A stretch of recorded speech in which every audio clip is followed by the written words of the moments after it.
तुम्ही वारंवार भूमिका मांडतात. तुम्ही सगळ्यात पहिली भूमिका मांडली होती विलिनीकरणाबाबत. त्याच्यामध्ये तुम्ही अगदी खुलेपणाने बोलला होतात विलिनीकरणाबाबत. पक्षातले काही नेते बोलले होते. नरहरी झिरवळ पहिल्यांदा झी24 अशीच बोलले होते त्याच दिवशी बारामतीमध्ये. अजित पवारांचे जेव्हा अंतिम संस्कार त्यांच्यावर झाले त्याच्यानंतर त्यांनी पहिली भूमिका मांडली होती.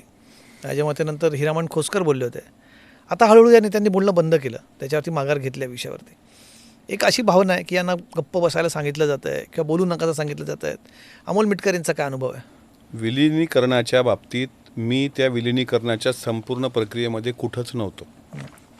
मागेही मला अनेक प्रश्न विचारले जात होते की दोन्ही पक्ष एकत्र आले पाहिजे, याबद्दल तुमची भूमिका काय? तर मी माझी ठाम भूमिका म्हटलं होतं की दोन्ही पक्ष जर एकत्र येण्याचा निर्णय अजितदादा करत असतील तो आमच्यासाठी स्वागतार्हच आहे. अजितदादा जो निर्णय घेतील त्या निर्णयाला मान्य करून आम्ही पुढे जाऊ. मग ते महायुतीमध्ये सहभागी होण्याचा निर्णय असो की विलिनीकरणाचा निर्णय असो.